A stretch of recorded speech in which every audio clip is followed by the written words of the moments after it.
Hey, Jack. Morning.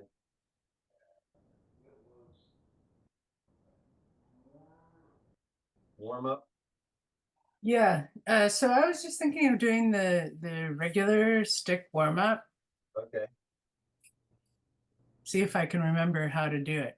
Yeah, I know it's been a while. Yeah. What do you mean the regular one? You mean The one that the Malcolm first usually five? does in the morning. Yeah, at the 8 a.m. All right. Yeah. I believe that's yeah, just Tai Chi stick work.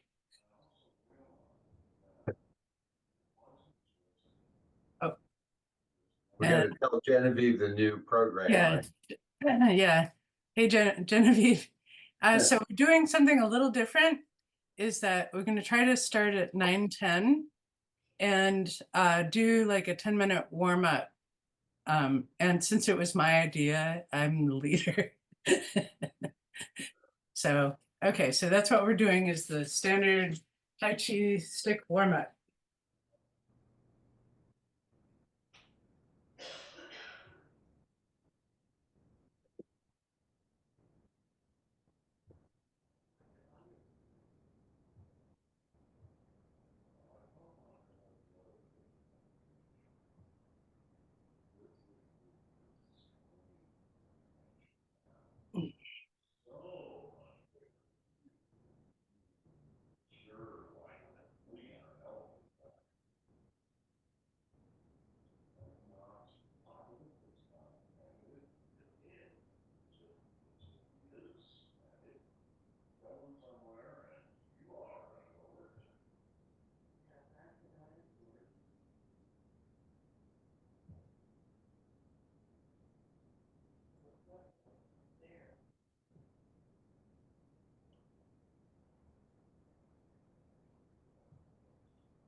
Sit on the neck. Oh, okay. There's something called presses. I I don't don't know know the what name. that means.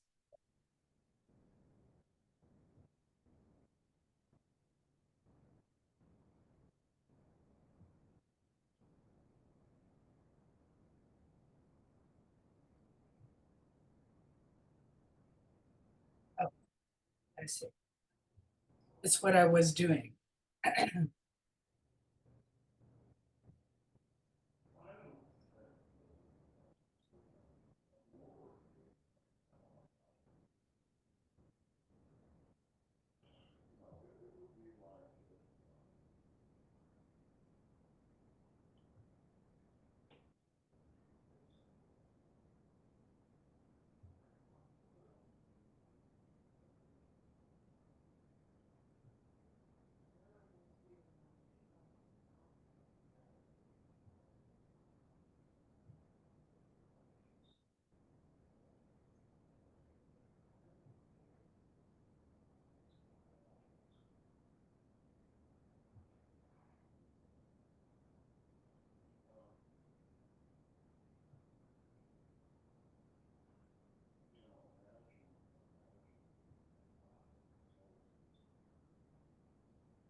come to the earlier class, you get to do that for free.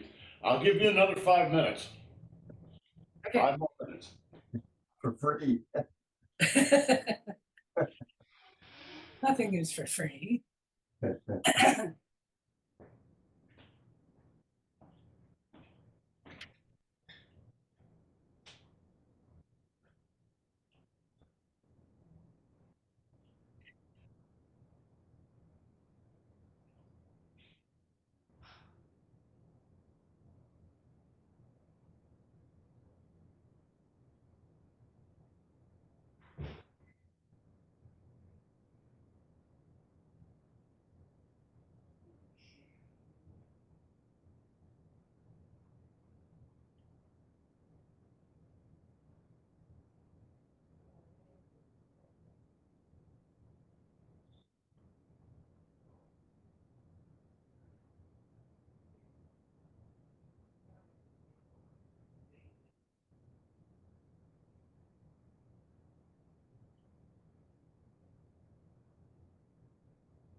Okay.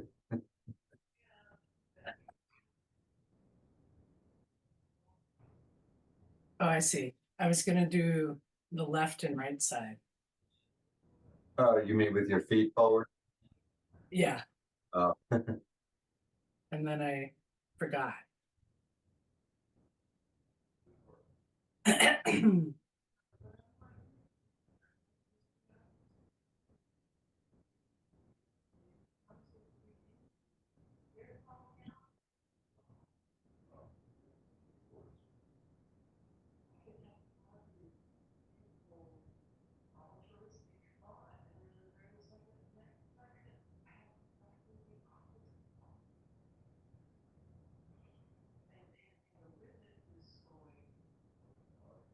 Lost track.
So do y'all know what this is? neck warmer. A neck warmer. It's exactly right. So it's basically a bag filled with, I think seeds or something.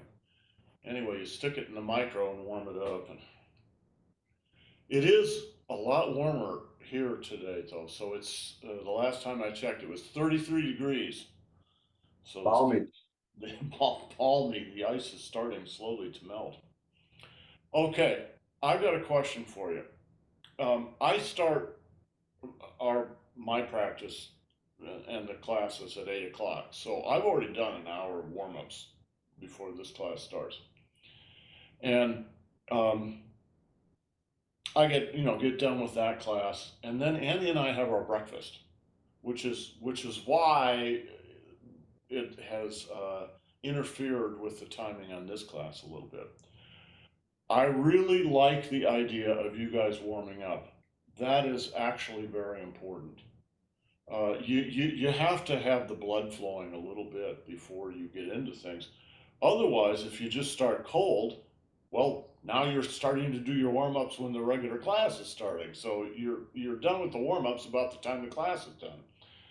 So Jill had volunteered to start some warm ups at I think 10 past or something like that. But then I was thinking later, excuse me, I've got a little bit of a cold. I was thinking yesterday, why don't we just start these on the hour? Just start them at 9 o'clock and go for 15 minutes. Now, I don't want all this to be on Jill's shoulders, so Jill can be in charge of all this, but I think everybody should take turns leading or something and just do some kind of warm up for 15 minutes. This actually solves a couple of problems. One of the things people have noted is that there's some routines that we've learned that we haven't really had time to practice. So 15 minutes would give us time to do, I think, any of the routines that we've learned. Or you could do what Jill decided to do today, to do the stick routine like we use for warm-ups. Do anything you want to do, but just spend 15 minutes. Spend 15 minutes doing it, whatever it is. Is that agreeable? Yes. I Yes. like that. I like that idea. Okay, good. Let's start the class on the hour at 9 o'clock from now on. I will not be here. I will be eating breakfast with Annie. But you guys have 15 minutes to do whatever practice you want to do to warm up, and then around quarter past, I'll show up and we'll do something. Um, so I'm not really thinking about it. We'll just sort of see what happens. But I'm kind of thinking about that maybe 2 days a week I would teach something. And then the other 3 days a week, you guys should be practicing the whole time. So, for instance, we've been working on muscle tendon change classic, but that needs to be finished. So I think we were on move 9. Yes, Yeah. move 9. So 10, 11, 12, and I know one or two of those moves right at the end are quite challenging to say the least. But just move into them slowly and finish that up. Um, and then bring in some of the routines that we have been working on in the past and we haven't really practiced here for a long time. The truth is,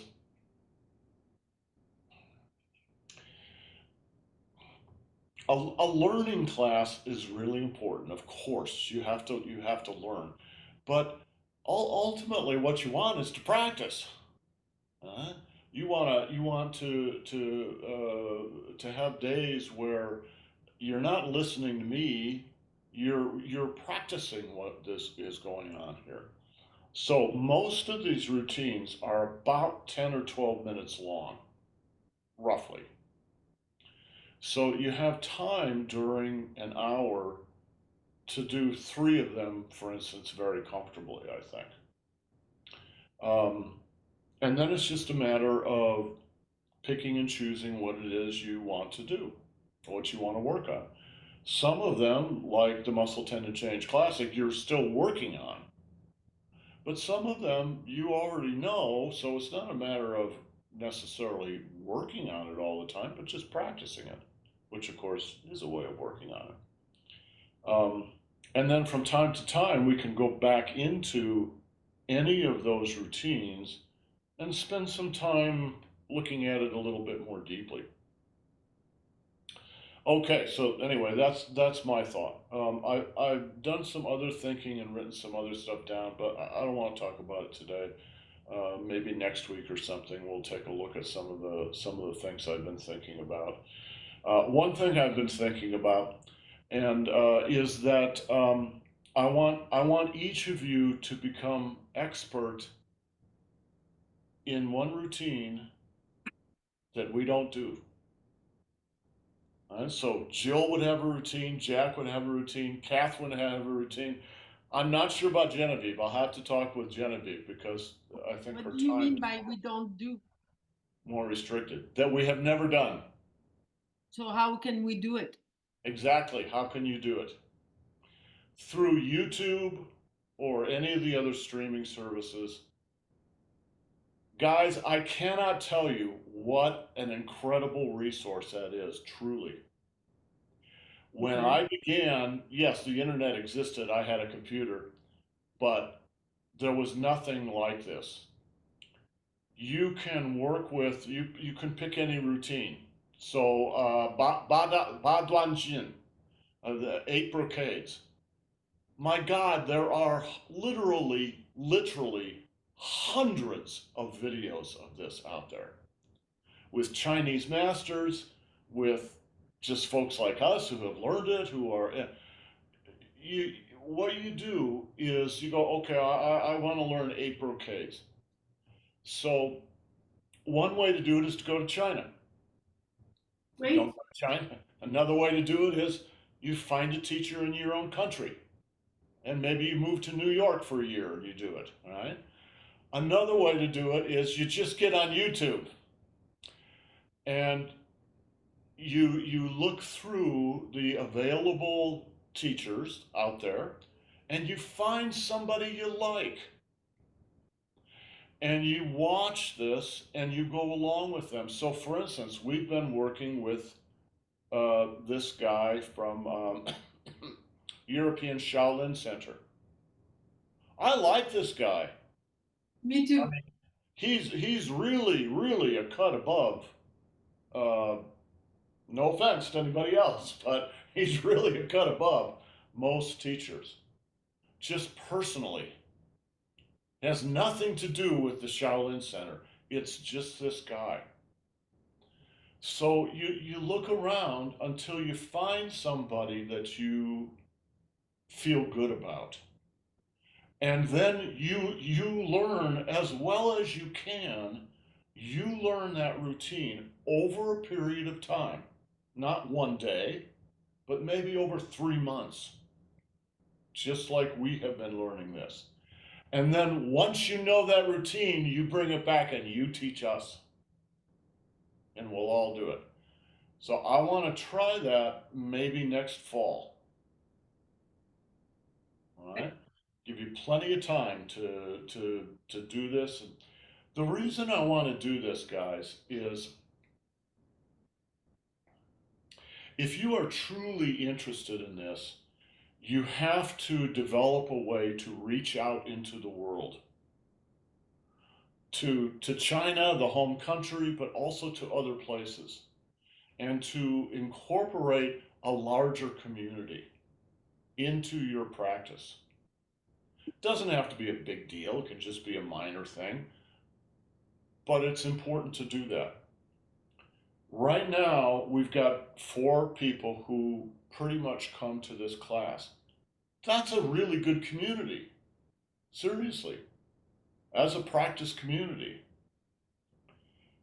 So anything you can add to that community is like cultivating the garden. So you go out, you grab something, you bring it back, you share it with the community. Somebody else grabs something else, they share it with the community. It's a learn, excuse me, it's a learning community. All right. Yes, of course you learn individually, but I got to tell you, you also learn in community. And for Tai Chi and Qigong, community is maybe the most important thing. Because I'll tell you, I know a lot of Tai Chi and Qigong practitioners. When they're just on their own, it's a little shaky. It's when they're in community that they find their balance and their solidity. Anyway, didn't mean to talk about all that stuff. But I think we can go ahead and make something with this, and we've already learned something like, well, you guys haven't learned it all. You've already learned something like 5 or 6 different routines.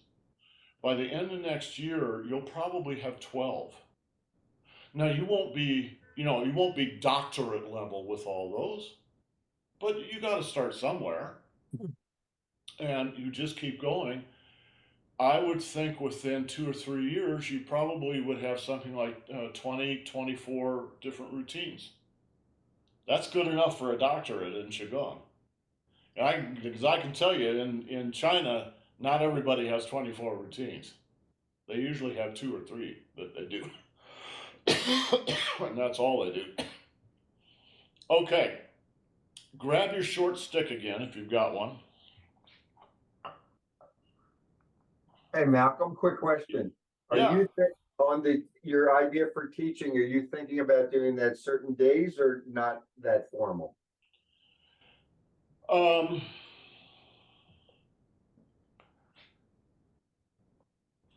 to tell you the truth, I hadn't really even thought about it, Jack, and there's a reason I don't think about it, as I'm just sort of more trying to go by feeling than anything else. Okay. But I think, yes, it will evolve into like 2 days a week. So just to pick 2 days, maybe Tuesday and Thursday, something like that. I That think would we should skip Wednesday because you all are not here every other Wednesday, etc., etc. But something like that. Okay, hold on just a second.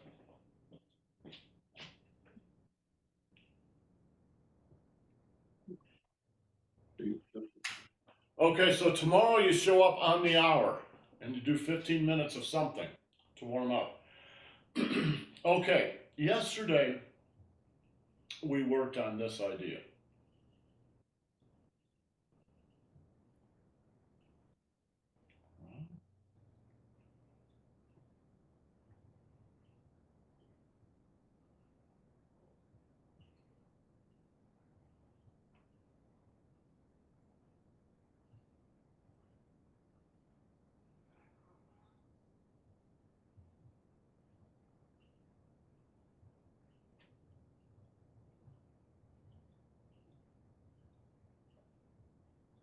So, Jack, I have a question for you.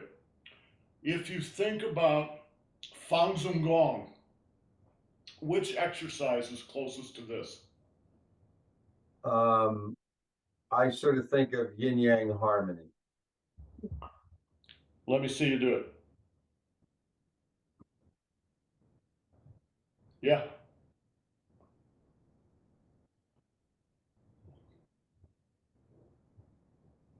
Isn't this the same thing? Not quite the same thing, but very closely related. First cousins. All right. What's different about it? What's Um, You don't move your hips the same way. so little difference in the hips? Jack, you were going to say something? I was just gonna say a minor thing. We don't necessarily, on that part, we don't necessarily do a reverse on it. We do that with the Emperor's cartwheels, which are more larger microcosmic orbits. But you could actually do You could, reverse. yeah. We don't, but you could. All right. Maybe we should. So Genevieve, you weren't here the other day, but this is the forward, and then there's also the reverse. Now, what's the same between this exercise and this exercise?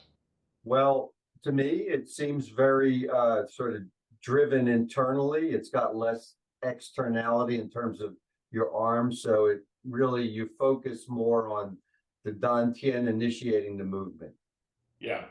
So this is a really important principle.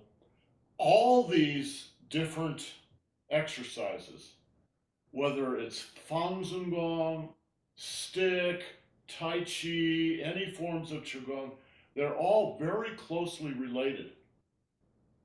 And but they're not quite the same.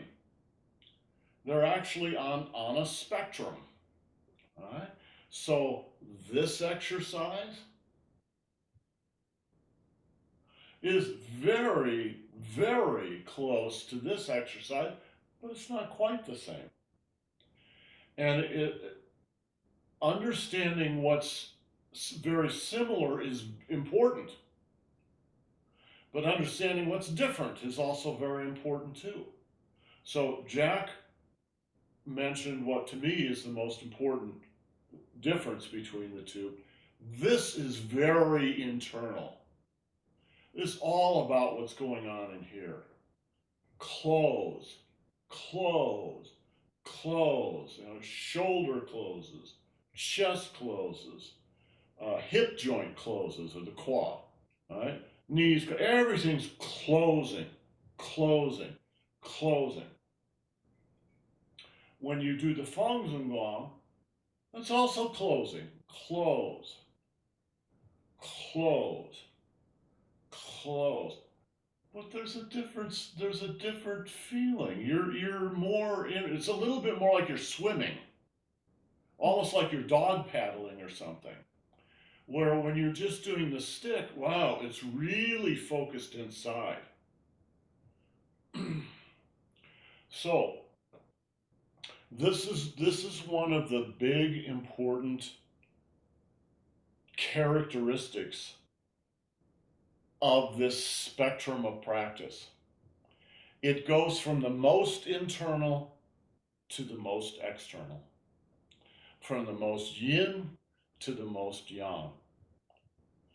It's not about good or bad. It's just about very internal, very external, and of course, most of the stuff that we do is kind of somewhere in between. Right? But you just sort of be aware of that.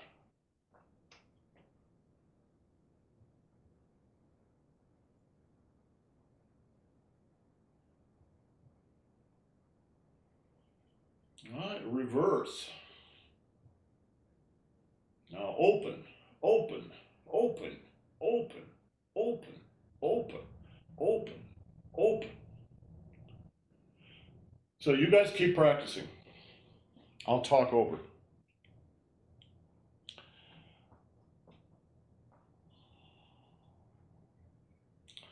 So there are several different large categories for Qigong.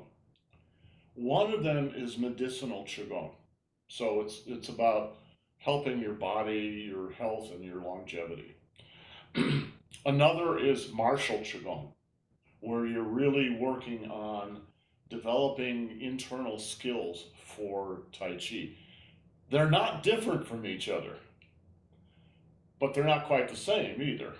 So it's excuse me, a little difference, like the one I just pointed out, yin and yang. In fact, it's exactly the same. So when you are doing these exercises for health purposes, so you might do this just as a health qigong. What is it about what you're doing that works for health? Well, the answer is almost always the same. What you're doing is circulating qi through the body. And this is a very minor movement, it's very gentle, right? So even if someone is really, truly not feeling very well, right, you can still do this exercise. Should get my stick here. You can still do this exercise, and if you think about it, every joint in the body is moving. Right? If you just relax into this, just relax. Right? Don't obstruct any of the motion. Oh, it's just moving the chi through the body.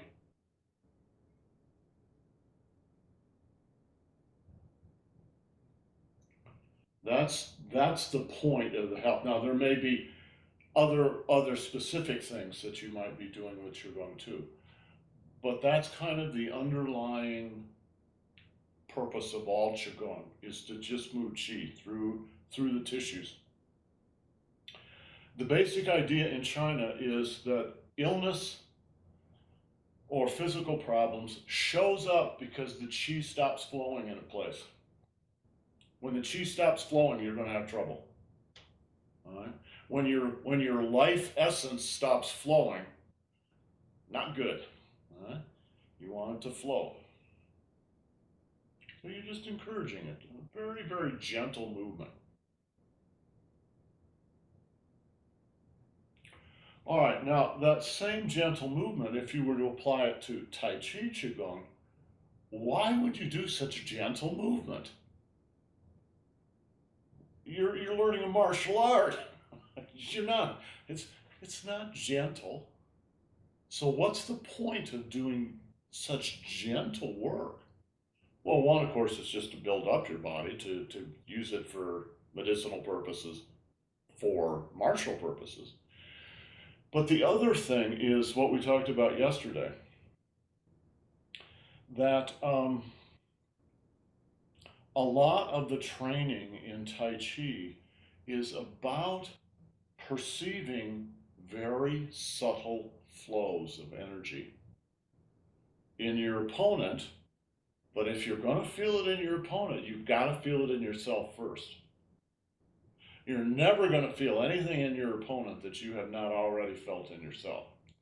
So, oh, yeah, it's very gentle. It's to become aware of these very gentle movements. What's happening with my ankles? What's happening with the top of my head? What's happening with my hip joints? Are they all free to move, to circulate? Or am I a little quonky someplace?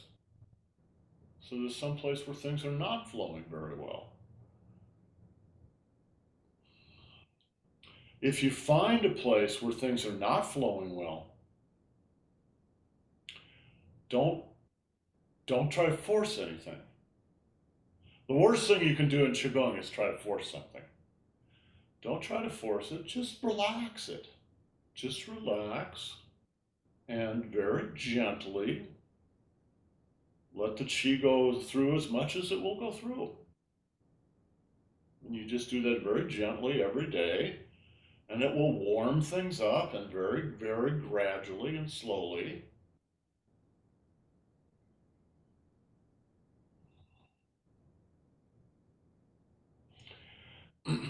So,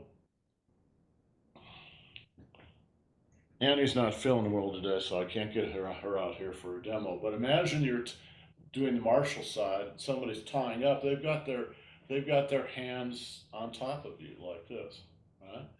So you're just feeling them through the yang meridians here. You need to be able to feel the flow, right?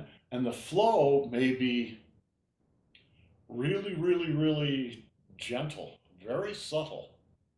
At the beginning of the flow, it's going to be very subtle.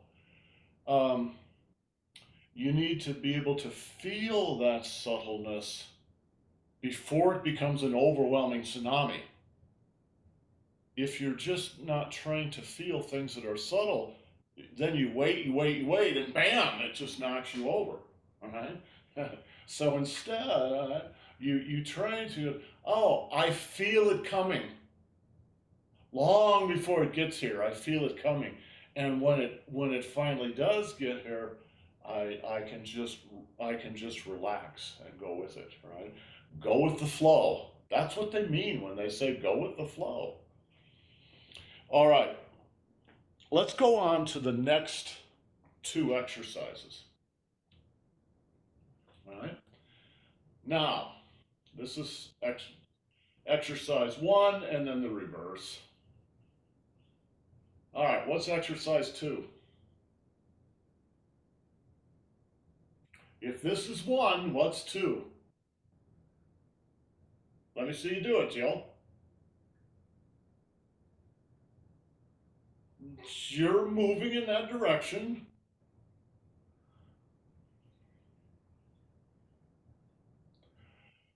That's a little bit more advanced than what I was looking at. Does anybody else have any guesses? You're moving in the right direction. Yes, Catherine, you're moving in the right direction.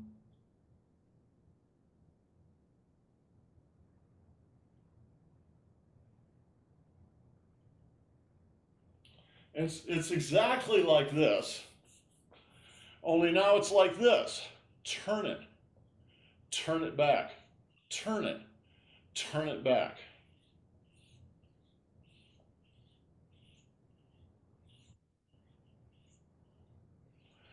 Now, it's this exercise is in what dimension? Li. Li dimension. This exercise is in what dimension? Ping. Ping. Right? But they're not exactly the same. Right? Because this one we can put both hands on top and roll it like this. But you can't really do that with this. Our bodies aren't built that way. So you have to do it like this. Right? You want to be relaxed and comfortable when you do this. So, oh, okay, well then in the ping dimension, I have to do it like this.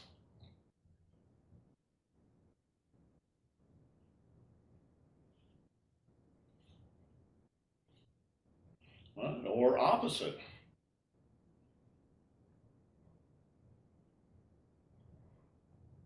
Now, we can and will do exercises like this. But in this one, the stick is just floating in the same place.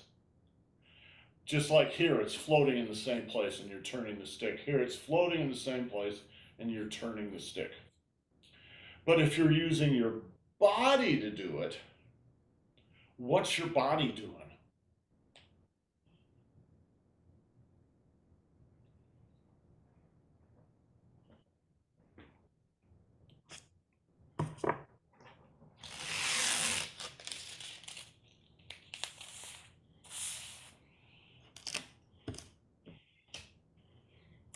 You're turning your waist. Yeah, turning your waist.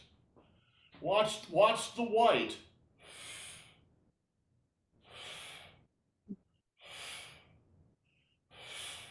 Well, that's a little different than this. There is a little waist turn, but here there's a lot of waist turn. When we're doing this exercise, we talked about turning the ball over or turning it under, not either direction. Turn it over, turn it under. But when you're doing this, which way are you turning the ball?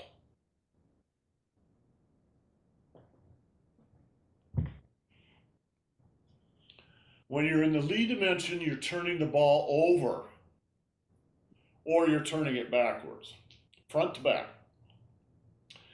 When you're in the Ping dimension, all right, you're turning the ball like this, not over but around. So it's circulating more like, you think of the Earth going around, rotating. And when you do that, when you do the Li dimension, you're going to be using the microcosmic orbit, right? Or reverse. But this time, now you're going to be using the daimai.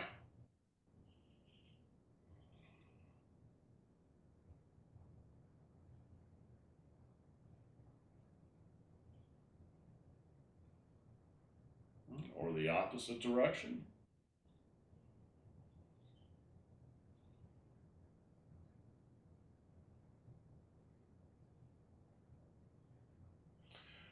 So the daimai is, maybe 90% of what's going on, but you can feel you're shifting your weight, you're turning your waist, right? What happens with your qua, with your hip joints? One open with one closes. One open, one closed. All right? I'm closing this hip joint. I'm opening this one. Now I'm opening this one and closing this one. So they open and close, open and close, open and close. It's subtle. It's not like doing it like this, but that's okay. Subtle is good. What about the microcosmic orbit? Has it completely disappeared?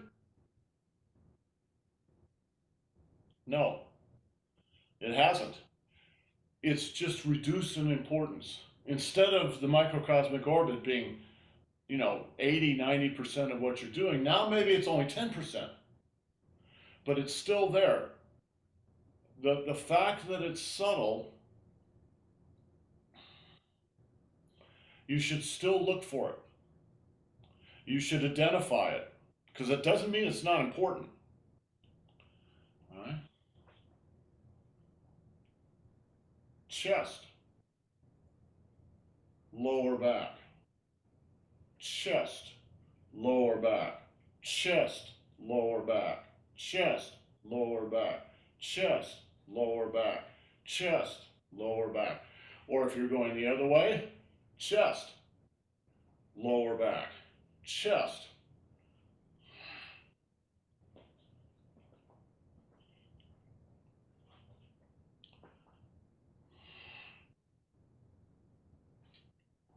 Chest, chest, chest, chest, lower back, chest, lower back, chest, lower back, chest, lower back. That's one of the silk reeling exercises.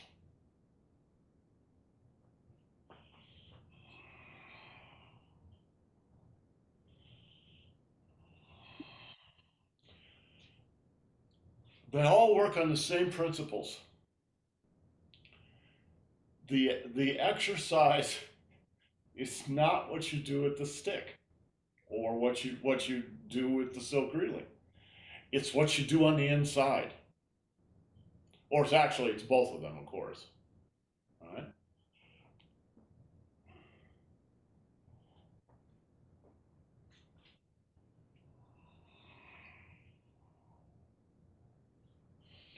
If I had somebody here to demonstrate on, but imagine this is somebody's arm, all right, their forearm, and I've got their hand, all right?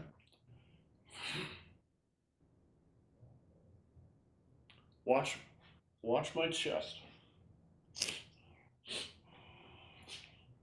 It's going to start down low, and then up into the chest. If you don't do that from your core, there's no strength in it, or there's not enough strength. Your arms are just not strong enough. Right? I mean, look at my arm. Look at the size of my arm compared to the size of my trunk. Which do you think is stronger? Right? If I just do this, but if I do this, oh, now you might have something.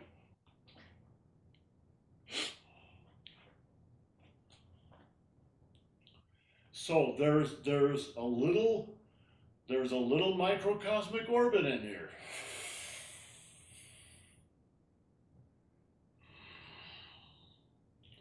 Chest, lower back. Chest, lower back. Chest, lower back. How do you keep all this stuff straight? Oh my God, there's this and there's this and there's this and there's this. Oh, you can't. You can't keep it straight. So the way to do it is like this.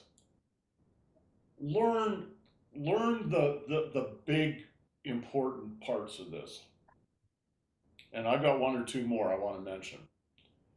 But don't try to practice all 4 or 5 things at the same time, because you'll just drive yourself nuts. Pick one thing. So today I'm just going to focus on the waist. Just feeling the waist.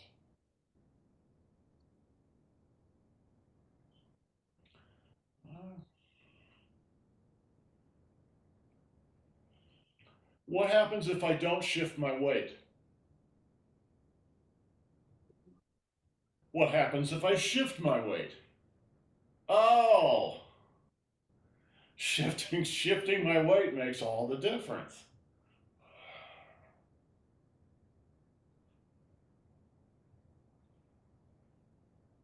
And yet the stick is staying right at my center line. That's different than doing this.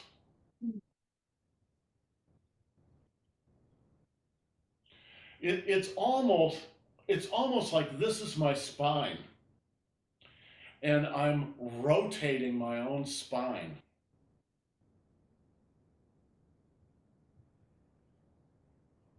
Very gentle, but now I realize my waist is connected to the bottom of my feet. If I want to really use my waist, I have to pay attention to my feet.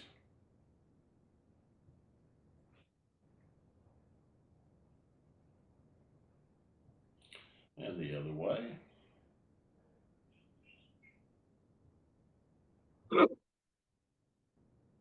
Maybe tomorrow I'll pay some attention to the microcosmic orbit a little bit.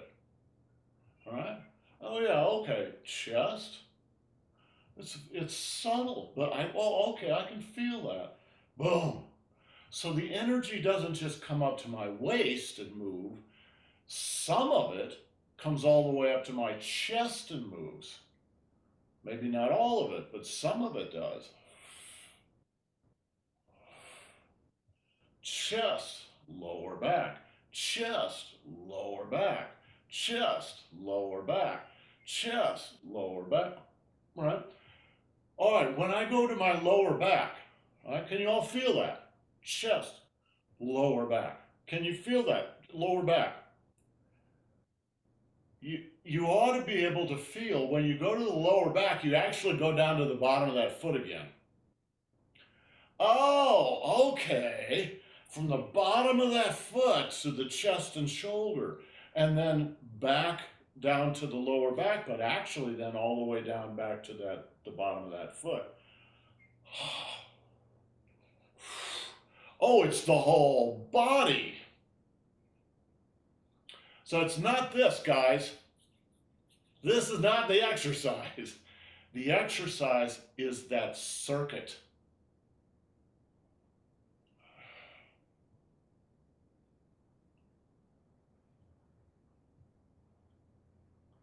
All right, now if you go the other direction, then it's going to be that foot.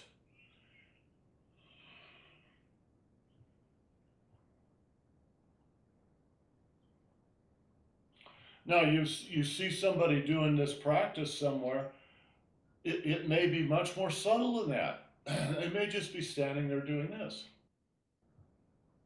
Very gentle. Very small, gentle movements.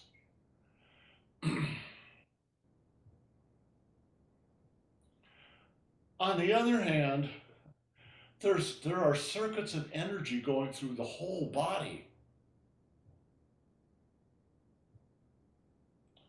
Bottom of the right foot, left shoulder. All right? Bottom of the left foot, right shoulder.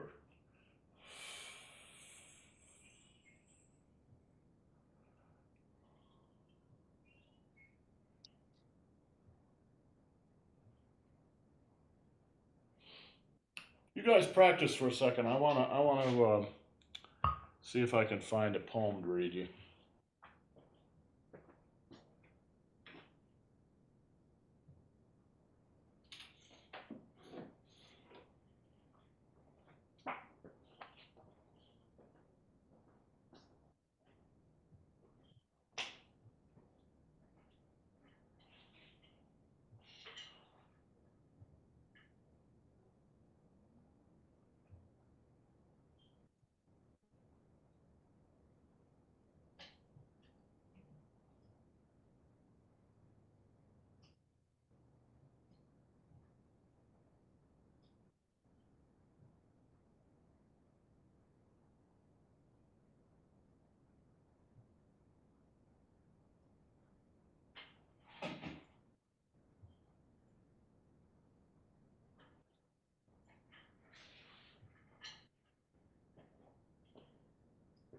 I've been thinking about this poem all day.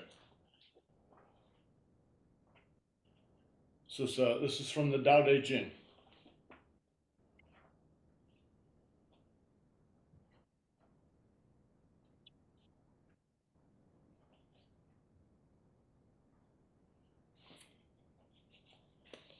All right. 30 spokes share the wheel's hub. It is the center hole that makes it useful. Shape the clay into a vessel. It is the space within that makes it useful. Cut doors and windows for a room. It is the holes that make it useful. Therefore, profit comes from what is there, but usefulness from what is not there. Look at what we were just doing.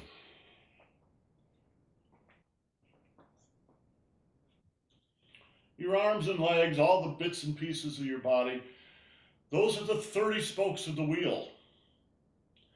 But it's the hub in the center that makes it useful. What's the hub of a wheel? The hub of a wheel is nothing. It's a hole. Where's the hole?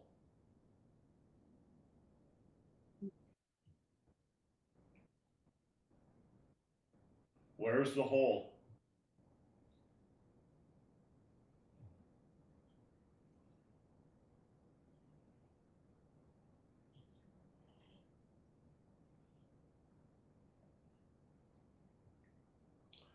Another way to say it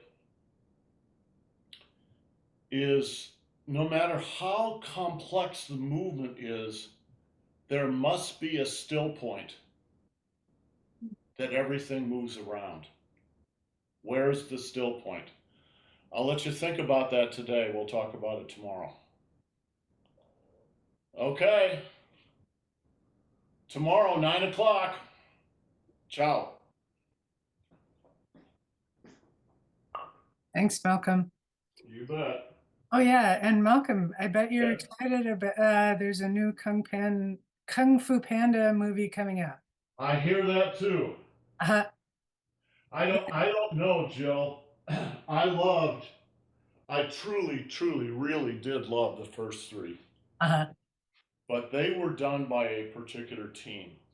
Uh-huh. Director, writer, etc., etc. Right. This is a different team. Ah. With different goals. Agenda, yes. Different agendas. Those first three movies were about telling a particular story in a particular way. I consider them true works of art. I'm afraid, I hope I'm wrong, but I'm afraid that the fourth one is by this other team is really commercial about making money. Yeah. That doesn't mean it's worthless, but I'm afraid. I may be wrong. I hope I'm wrong. It might have lost its spirit. It may have lost some of its spirit. Yeah. We'll see. Yeah. Yeah, I saw it in the trailer for The Boy and a Heron. Uh-huh. I would highly recommend it. It's probably the last film of Miyazaki. He did like Spirited Away and Right. Oh, which I've watched many times. yes. Yeah, still thinking about it. Yeah. I mean, it's an interesting tale. Yeah. Yeah. I have not seen that one, but I would watch anything. Yeah, it just came out in theaters recently. Okay. So, yeah. All right. Okay, well, take care. We'll see you tomorrow. Yes, Yeah. at 9. Well, not you. Not me. Yeah, and actually, there's a question is like going forward, is it possible that can you give us co-hosting? So like if we wanted to actually follow a video versus in person? I certainly can do some kind of, I don't know how to do it, but I could figure out how to do co-hosting. Yeah, it's pretty easy. Why do you want to do it? Oh, I don't have any particular reason at the moment. Uh-huh. Just the idea that, like sometimes we could follow a video, like it'd be like interesting. if you wanted to play a video or something like that. Right. Yeah, For the warm up. Absolutely. Mm-hmm. Sure. Yeah. Yeah. Let me know. I'll figure it out. Sure. I'm sure it's probably very simple. Yeah, it's just basically all you have to do is go to the participants list, Yeah, I think. and it- then it's under checks the off as more co-host. yeah. Yeah, as far as I'm concerned, you can all be co-hosts. Sure. Okay. All right. All Well, right. take care. See you tomorrow.